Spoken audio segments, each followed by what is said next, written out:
In the future, the world is divided into two sides, the rich people on the offshore and the poor people on the inland. When the poor people turn 20, they have one chance to pass a selection program called the process. The chosen ones are the 3% and they never return. In the year 104 of the process, Michelle hears a voice from her earpiece telling her the gates to the selection process are open. A huge crowd in the inland is already making their way there, so Michelle meets with her friend Bruna and they join the walk. After climbing a very long path up a hill, the participants arrive at a facility where they're disinfected and given clean clothes. Then Ezekiel appears to explain that only 3% of them will be chosen to go to the offshore, where the founding couple created the perfect world. He also mentions there are rebel groups that want to destroy the system, but he swears they'll never win. Ezekiel talks directly to some participants using their names as a form of manipulation and makes everyone chant words of gratitude for the process. While the candidates are directed to the interview rooms, Ezekiel meets with Aline, who he doesn't recognize. She explains she was sent to do a routine evaluation of the process, which was a last-minute decision. After checking her identity, he goes to complain to council member Nair, who reminds him this year's process is important than usual because for the first time in 100 years, someone was murdered offshore. Since Ezekiel chooses who will live there, the community blames him for sending a murderer and other council members want to replace him. After the call is over, Ezekiel puts his head in water until he can't take it anymore. The participants are being asked all kinds of questions. Some are riddles to test intelligence, others are as more personal questions about things like their hygiene habits or their personal beliefs. A girl is too nervous and can barely put two words together, so she's eliminated on the spot. A boy gives lots of confident answers, but interviewer Denise can tell it's all memorized stuff with no actual personality or originality and kicks the boy out too.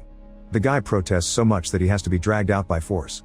Michelle is asked if she knows anyone who made it through the process and answers her boyfriend, swearing she doesn't want to pass only because of him. However, she still wears the necklace he gave her, so the interviewer dares her to take it off to prove she wants to go offshore for herself. After she does so, the man tells her she did the right thing because her boyfriend's profile says he's dead. Back to Ezekiel, he's called by Kasha because they've caught a member of the rebel group known as the Cause. The man is getting tortured for information and he reveals one of the selected participants is part of his group, but he doesn't say whom. While the approved candidates move to the next stage, the angry loser jumps off a balcony to self-delete. The facility workers immediately take the body away and tell the selected group not to worry. Next, all the candidates are scanned to check their registration. Joanna notices that Raphael has a fake registration, but the scanner approves him and he passes to next test. The candidates are given a pile of blocks and 3 minutes to assemble as many cubes as possible. They expect a minimum of 9 and fewer will result in elimination. When the test begins, many participants just grab a bunch of pieces for themselves, but Michelle notices that Fernando is struggling to reach because of his wheelchair and she pulls blocks over for him. Everyone builds quickly, however many people start panicking when the time is about to run out. Raphael only has 8, so he steals one from his neighbor and the guy gets eliminated instead. Michelle only has 8 too, but Fernando arranges her 8 cubes into one larger cube to make it 9, so she passes. Joanna also passes because she's built 11. During the lunch break, everyone judges Raphael for being a cheater. He starts ranting and approaches a big guy to annoy him, causing the man to start beating him up. Soon other candidates join the beating, but Marco feels bad and makes them stop. After Raphael gets up, Joanna points out he took the beating to get sympathy and asks for an alliance, saying that if he betrays her, she'll reveal that he faked his registration. In the meantime, Ezekiel meets with Denise. He doesn't blame her for the candidate's death, but he still pushes her head in a bowl of water, ignoring Aline's protests. When he takes her out, he explains he does that to himself as a reminder that what they do is life and death. Denise leaves after saying she understands, only to returns a moment later to thank Ezekiel for everything. At that moment, Kasha tells Ezekiel they have a lead. Michelle and Bruna are pulled away from lunch and taken to Kasha. She covers their eyes with a black compound and leads them into a room, where she removes the compound and tells them about the mole. Their intel says this mole lives on the same block as the girls, meaning one of them must be the rebel. The girls swear it's not them, so Kasha gives them 3 minutes to confess or she'll kill them both. After Kasha leaves the room, the girls have an argument since they both keep on swearing they aren't a rebel. In the end, they agree to attack Kasha to escape. Then Michelle starts remembering all the training she received with the rebels. She never had a boyfriend, the necklace had been a random prop for a makeup story that could earn her sympathy. Michelle joined the cause because she wanted revenge on Ezekiel for killing her brother. When Kasha comes back, Bruna attacks her and immediately gets shot. Michelle tries grabbing Kasha's gun, but Ezekiel arrives and gets it first. He just pushes Bruna's body off Cassia, who now believes Bruna had been the mole. They ask Michelle to keep the secret and they send her back to the waiting room. Then Michelle finds a corner to cry in private. Next, the candidates are put through a physical examination. When it's Fernando's turn, the scanner detects the wheelchair and rings an alarm, so he's taken away. In a lab, a doctor confirms he can't feel anything on his legs and injects a green substance into a bruised area on his back. A glow appears for a few seconds, and after feeling some pain in his back, Fernando is shocked to feel his legs again. The doctor explains this will only last for a few minutes, and to get the full treatment he must pass the process. Fernando gets back on his chair and joins the candidates going to their next test. The room looks like a house containing mannequins in various positions. The participants are told to analyze the scene and figure out what happened to a blue mannequin, who appears in distress. While Michelle's group starts looking for clues, they keep hearing the speakers announcing what groups are being eliminated for getting the answer wrong. Michelle notices the mannequins have vaccine scars, meaning they're from the offshore. After lots of observation, Fernando shares his theory: the hostess inviting some friends for dinner because she wanted to poison the woman her husband was having an affair with. Fernando is proud of his conclusions and wants to press the button to contact the examiner, but Raphael stops him, saying that solution is wrong because the process wouldn't show them adultery and murder happening on the offshore. He thinks the dead mannequin is allergic to silver because everyone is wearing something made of metal except for her. Most of the group brings out objects that confirm the theory, and when they press the button to share it, they're told they're correct. Everyone in Michelle's group passes except for a boy who did nothing to help. During another break, Joanna brings Lucas to the bathroom so they can get dirty inside a stall, not knowing there's another candidate that can hear them. Meanwhile, Aline notices Ezequiel leaving the building. He's outside, gathering some things hidden under rocks to disguise himself. Aline uses the security cameras to spy on him and is surprised to see him in a bad neighborhood posing as a beggar. When he finally realizes the cameras are following him, he runs away, dropping a bunch of food in the process. Moments later, the candidates are divided into groups of 7 and sent to another room. There's a bag with only 6 coins, and after 15 minutes, only those holding a coin will make it through. If after 15 minutes they haven't chosen who is out, the whole group will be eliminated. Raphael immediately grabs a coin and announces he's keeping it, so Marco grabs him with great strength and forces him to drop it under threat. They keep all the coins in the bag and start the discussion. However, the argument goes on for a while and they can't reach an agreement. With only 5 minutes left, they decide to draw names using Agata's scarf. They make strips and whoever picks the shortest will be out. Joanna is the loser, so everyone else grabs a coin from the bag when the examiner comes by. Yet when Lucas reaches in, he finds the bag empty. It turns out Joanna hid a coin all along, and now she leaves with the winners while he's kicked out. Afterward, all the candidates insert their coins in a machine to receive drinks except for Joanna, who keeps remembering how men in her neighborhood used to beat her up on the streets. When Ezequiel comes back, he checks the cameras to find himself and runs the facial recognition software, but it comes up with no match. Then he sticks his face in water. Later, Aline sends the footage to Mateus, the council member who wants to bring Ezequiel down. He orders Aline to find out what Ezequiel is hiding. At the same time, Nair informs Ezequiel that Aline is working for Mateus, so he should be careful. For the next test, candidates are called a group at the time instead of being all tested together. Those left in the waiting room watch the eliminated participants left with wet pants. Denise calls Michelle's group and explains they have to cross the tunnel as a group in 5 minutes. Inside the tunnel, they find a countdown and flickering lights that make it hard to see. Soon they start hearing voices and Fernando sees himself walking again. It turns out there's gas in the tunnel making them hallucinate, and they must overcome their paranoia to get out. Soon everyone is frozen in fear except for Joanna, who runs ahead and makes it to the end. However, when she asks to be let out, she's reminded that the whole group must be at the door at the same time. Joanna also keeps hearing voices telling her how horrible she is, but she ignores them and keeps going through the tunnel to push the others toward the door. One by one, Joanna rescues everyone, even dragging Agata by the legs. With only 3 seconds left, they put their hands on the scanner and open the door, which stops the gas at the same time. Afterward, the winning candidates are taken to dorms to spend the night.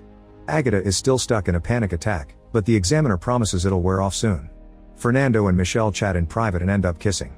While Joanna rests, she remembers the day she broke into the house of the guys that attacked her to steal a gun and a bag with supplies. On her way out, she was startled by a noise and she shot her gun. To her shock, the noise came from a toy car and she had accidentally killed a young child. In the present, Joanna notices someone moving around and follows the figure to the bathroom. When she looks into a stall, she thinks she sees the dead child. It's actually Agata, who jumps on her to strangle her. Raphael finds them and at first he only watches, but eventually he cuts in and stops Agata just in time. Meanwhile, Ezequiel gets an alert on the computer and sees a kid sneaking around. He goes to investigate and finds the child in a hallway. His name is Augusto and he's there because he's hungry. After making sure to delete the footage with Augusto's face, Ezequiel takes him to his room to share dinner. It turns out the food Ezequiel had taken to the bad neighborhood had been for this kid, so he explains he won't be able to visit for a while because he's being watched. Ezequiel gives him a pair of glasses so Augusto can see better. He also gives him a cube to play with. When Aline knocks on his door, Ezequiel hides Augusto before letting her in. She asks why he has 2 plates out and if it's normal for employees to leave the building during the process, but Ezequiel dodges all her questions. After she leaves, Ezequiel gets Augusto out of the building and tells him to never come again. Back to Joanna, she remembers the day she asked a woman to give her a fake registration. The implant had to be inserted through surgery and was under the name of the previous owner, so the girl became Joanna to match it. A few hours later, Joanna woke up from the surgery to learn there was a bounty on her head for killing the child. The woman was disappointed in her and kicked her out. In the present, Raphael finds her and sees the scar. He tells her she isn't a bad person and they make their alliance stronger. In the morning, Joanna and Fernando leave the room and discover the way they came through is now blocked by a wall. While Fernando tells the others that they're trapped, Joanna investigates a vent. Marco tries opening a door and pulling some levers by their beds, but nothing happens. They search the area but there are no employees or food anywhere. Marco discovers a panel on the wall and thinks about the life in his old family home, which makes him realize what the test is. He calls the others over and shows them the lines of numbers on the panel. They need to memorize them and take them to the corresponding room, where they'll pull the levers by matching them to the codes. They must coordinate their movements and do it at the same time to make it work. By moving quickly, the teams pull the levers and successfully activate the vent, which drops some food and water for them. Unfortunately, the gate isn't open yet and the food is enough for only one person. They argue over who should get it and choose to go alphabetically to be fair, so Agata eats first. Meanwhile, Aline goes to Ezequiel's room and tries using his computer, which requires a fingerprint to access it. She picks a print off the cube puzzle and uses it on the computer, but she gets rejected. This sends an alert to Ezequiel. Aline continues to search the room until Kasia stops her and takes her away. Ezequiel calls the council and accuses Mateus to send a spy in front of the others. In the meantime, Aline analyzes the print from the cube. Back to the candidates. Every time they solve a series of numbers, the vent gives them more food and the panel resets with another quiz. The team keeps working together without issues and eventually everyone eats something, so nobody is disqualified. Ezequiel refuses to let everyone pass and decides to make a few changes. The candidates keep on working but the next 10 times they solve the panel, no food is dropped and the group is getting exhausted. An argument ensues and they decide to go to bed for now, ignoring Marco's pleas to keep going. Agata stays to keep staring at the panel, obsessing over the numbers. At that moment a bunch of food falls and the candidates run to get some as they push each other. Michelle raises her voice to stop them so they can divide the packets fairly. Marco realizes all this food means the test has changed and they need to find a way to get out. The strongest candidates break some beds and use the pieces to try to force the door open. After lots of effort, they manage to open it wide enough to put a metal bar to hold it. However, the bar is starting to bend and everyone worries about getting crushed, so Raphael crosses first. At the end of a corridor, he finds another door that is also locked, so he has to go back and drop the bad news. The working team has finished all their food because of the exhaustion, so Marco guides them to try to get food from the others. When a guy refuses, Marco gets so aggressive that he almost kills him, forcing him to hand over the food. Then Marco guides his group to steal the food from every room, sometimes making some candidates hide in tight spaces to keep order. A flashback shows he comes from a family who always won the process and moved to the offshore after letting a child behind to carry on the legacy. Marco also left a pregnant woman before joining and thinks he's some kind of elite. Fernando sees all this from afar and moves ahead to warn the other rooms. Joanna keeps searching the area and finds Agata unconscious on the floor, so she takes her shoes. Putting them on her hands, Joanna begins to climb through the vent, only to find Ezequiel waiting at the end. While Michelle, Fernando, and a few others build a barricade, Ezequiel tells Joanna that they did pass the first half of the test, but the point is to teach them the world isn't fair so they'll show their true colors. The gang continues to go after the food and Marco hits a woman with a metal bar, which makes even his own group uncomfortable. Raphael realizes the girl is dead and calls Marco out, but when he tries to punch him the gang stops him. Now Raphael has no choice but to run, and eventually he reaches the barricade. At first the others don't want to let him in, but after he whispers something in Michelle's ears, she lets him pass. Meanwhile, Ezequiel tells Joanna that the candidates started this and they must end it. He also offers some food, but if she eats it she'll be eliminated. He wants her to go back in, finish the test, and prove she deserves better.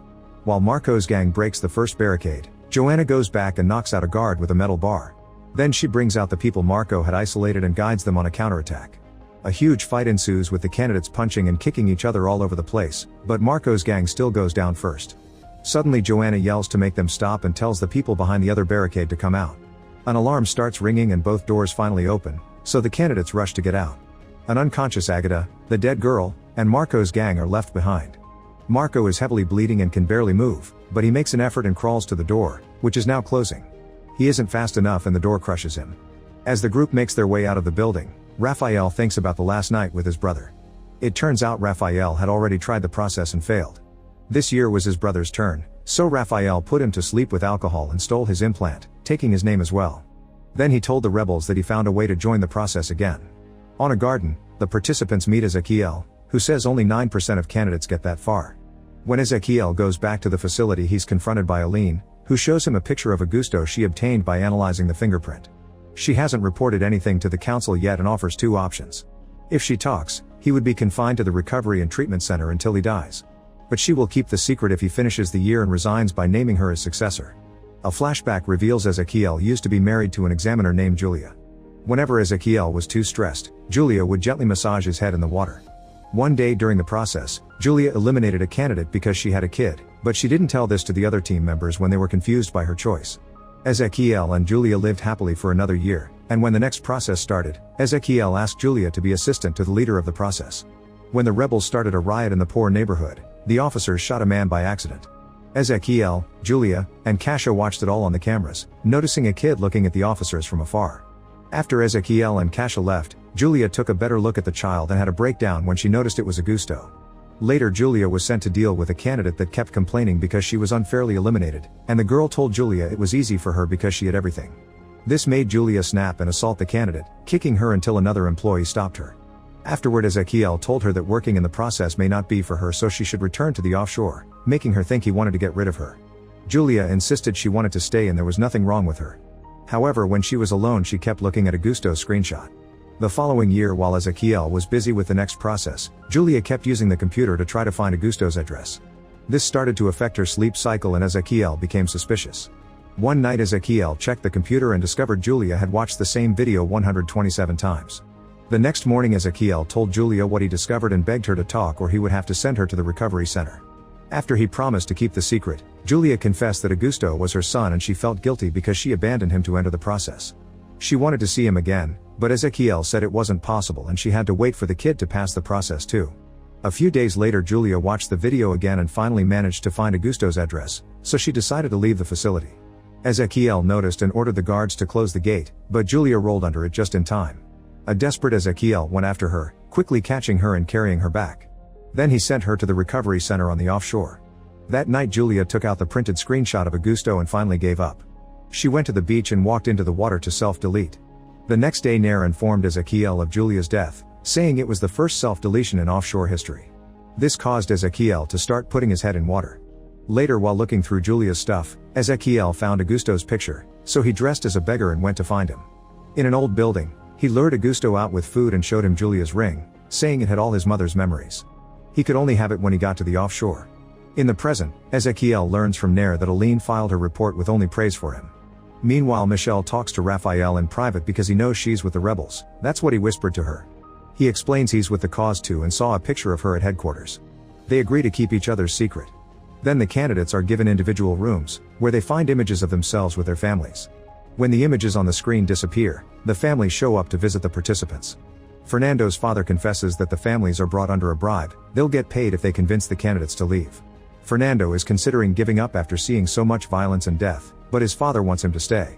An argument ensues and in the end the father tells Fernando that if he gives up, he won't have a home to return to because he won't take care of him anymore. Fernando has no choice but choosing to stay. Joanna is an orphan, yet she gets a visitor that knocks her out from behind. When she wakes up, she learns the man came to find her to get the bounty on her head, but now he's pretending to be her dad to get the money. If she doesn't cooperate, he'll kill her for the bounty. Joanna says she'll play along, but when the man unties her, she punches him and tries to leave. However, the door is locked and the guy catches up to her, bringing her down to start strangling her. When Joanna tells him to do it because she wants to go to the offshore, the man lets go and explains he was sent by Ezequiel to test her. They had to make sure she didn't join the process only to escape from the bounty hunters, and she's passed the test. Michelle has no family either, so an examiner explains that she has 30 minutes to choose between the money or the process. While thinking about her brother and Bruna, Michelle pours herself a glass of water and accidentally breaks the box with the money. When the examiner returns, he explains the coins aren't real, and Michelle informs him she's chosen to stay.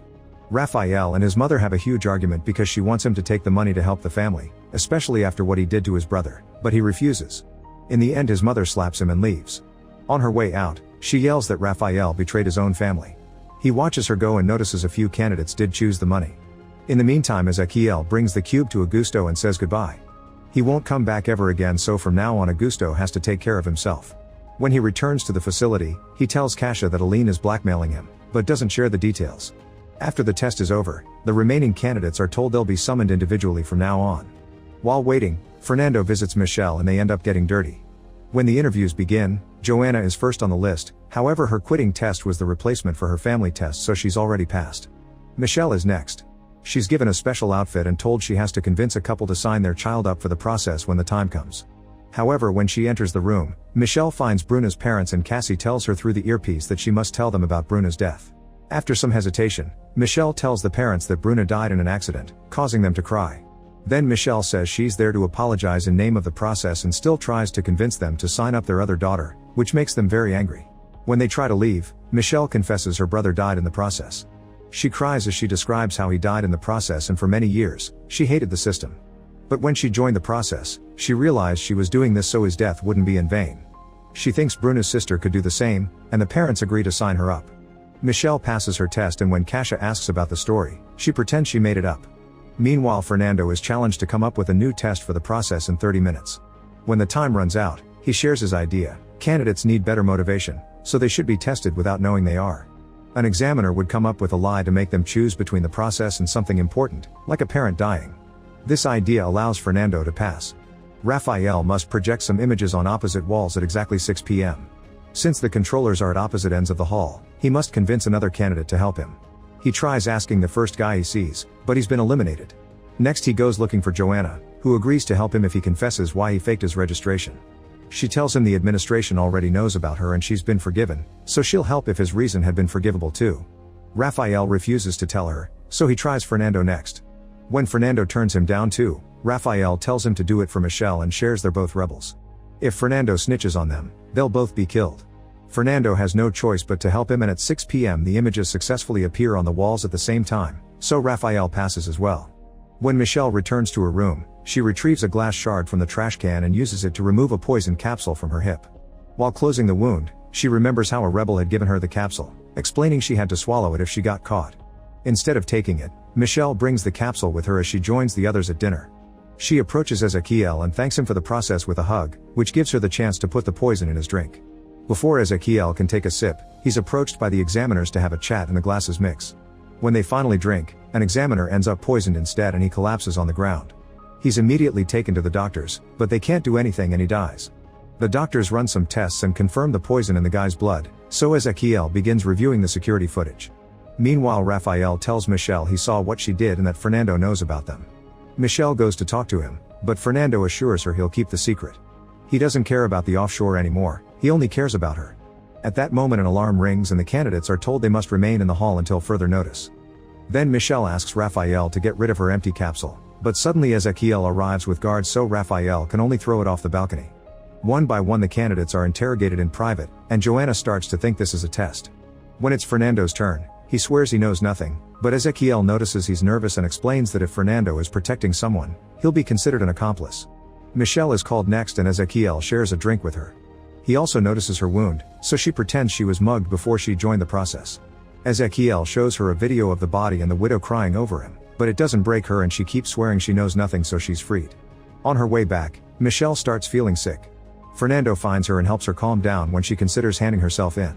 It seems Ezekiel's drink had a truth serum, but thanks to Fernando's help, Michelle stays in the corridor. Afterward, Ezekiel tells the council that Aline did it. While the guards arrest her, Ezekiel shows security footage of the moment she poured him a drink.